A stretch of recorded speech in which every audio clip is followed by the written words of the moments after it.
1 फरवरी की सुबह वित्त मंत्री निर्मला सीतारमण का लाल बही खाता और करोड़ों भारतीयों की टकटकी लगी आंखें। सवाल एक ही है कि क्या इस बार मध्यम वर्ग की जेब में राहत आएगी या फिर एक बार फिर निराशा हाथ लगेगी। यूनियन बजट 2026-27 को लेकर पूरे देश में चर्चा गर्म है। आज हम आपको बताएंगे कि क्या है वो बड़े बदलाव जिनका इंतजार पूरा देश कर रहा है। नमस्कार, आप देख रहे हैं सत्य भारत टाइम्स और मैं हूं आपके साथ विरूपाक्ष कौंडिल। देखिए, हर साल बजट से पहले अटकलों का बाजार गर्म होता है, लेकिन इस बार माहौल कुछ अलग है, क्योंकि एक तरफ वैश्विक व्यापार में अनिश्चितता बढ़ी है, अमेरिका से शुल्क युद्ध का खतरा मंडरा रहा है, तो वहीं दूसरी ओर घरेलू बाजार में गिरावट, मध्यम वर्ग की बचत में कमी और महंगाई की मार झेल रही जनता की उम्मीदें आसमान छू रही हैं। डेलॉयट, पीडब्ल्यूसी, केपीएमजी जैसे अंतर्राष्ट्रीय कंपनियों से लेकर देसी दलाल मंडियों तक सब अपने अपने अनुमान लगा रहे हैं, लेकिन हकीकत क्या होगी, आइए आसान भाषा में समझते हैं। इस बजट में सबसे पहला मुद्दा है आयकर में राहत, सच या सिर्फ सपना। और सबसे बड़ी उम्मीद यही है, आयकर में छूट। विशेषज्ञों का मानना है कि नई कर व्यवस्था को और आकर्षक बनाने के लिए मानक कटौती को 75,000 से बढ़ाकर 1 लाख रुपए तक किया जा सकता है। अगर ऐसा होता है तो कर मुक्त आय की सीमा 12 लाख से बढ़कर 17 से 18 लाख रुपए तक पहुंच सकती है। और ये सुनने में अच्छा लगता है, लेकिन कुछ दलाल गृहों का कहना है कि इस बार कोई बड़ी राहत मिलने की संभावना कम है, क्योंकि सरकार को राजकोषीय अनुशासन भी बनाए रखना है। यानी एक तरफ उम्मीद है और दूसरी तरफ हकीकत की जमीन। अब इसी में दूसरा मुद्दा है पूंजीगत लाभ कर। क्या उसमें निवेशकों को राहत मिलेगी? शेयर बाजार में लगे करोड़ों निवेशक एक ही बात की प्रतीक्षा कर रहे हैं, दीर्घकालिक पूंजीगत लाभ कर में कटौती। फिलहाल 12.5% की दर से लगने वाले इस कर को घटाने की मांग जोर पकड़ रही है। इसके साथ ही सूचकांक लाभ की सुविधा भी वापस लाने की चर्चा है। क्यों? क्योंकि पिछले कुछ महीनों में विदेशी निवेशकों ने भारतीय बाजार से पैसा निकालना शुरू कर दिया।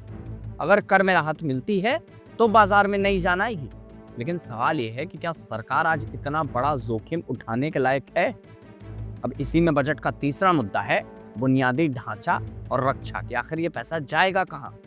बजट सिर्फ कर और बचत की बात नहीं है, ये देश के विकास की रूपरेखा तय करता है। इस बार उम्मीद है कि बुनियादी ढांचे पर खर्च बढ़ाया जाएगा। रेलवे, सड़क, बंदरगाह, सब जगह निवेश की जरूरत है। रक्षा बजट में भी 10 से 20% की बढ़ोतरी संभव है। क्यों? क्योंकि सीमाओं पर तनाव बरकरार है। आत्मनिर्भर भारत के सपने को साकार करने के लिए देसी हथियार के निर्माण को भी बढ़ावा देना जरूरी है। लेकिन इसका मतलब ये भी है कि सरकार के पास मध्यम वर्ग को राहत देने के लिए कम जगह बचेगी। अब बात करते हैं सोशल मीडिया की। एक्स यानी पूर्व में ट्विटर पर बजट को लेकर तरह तरह की अटकलें लगाई जा रही हैं। कोई कह रहा है प्रतिभूति लेन देन कर पूरी तरह खत्म हो जाएगा, कोई दावा कर रहा है दीर्घकालिक पूंजीगत लाभ कर शून्य हो जाएगा, कोई कह रहा है विवाहित जोड़ों के लिए संयुक्त कराधान की व्यवस्था आएगी। लेकिन सच्चाई ये है कि ये सब अफवाहें हैं, अटकलें हैं, कुछ तो मजाक में लिखी गई पोस्ट है जिन्हें आप लोग सच मान बैठे हैं। असली बजट 1 फरवरी को ही आएगा, तब तक धैर्य रखिए और अफवाहों में ना उलझिए। अब सवाल यह है कि इस बजट से देश की अर्थव्यवस्था पर क्या असर पड़ेगा। अगर सरकार मध्यम वर्ग को राहत देती है तो खर्च बढ़ेगा, मांग बढ़ेगी और अर्थव्यवस्था को गति मिलेगी। लेकिन अगर राजकोषीय अनुशासन के नाम पर सख्ती बरती गई तो निराशा ही हाथ लगेगी। एक बात तय है कि यह बजट सिर्फ आंकड़ों का खेल नहीं होगा, ये करोड़ों भारतीयों की आशाओं और आकांक्षाओं का दस्तावेज होगा।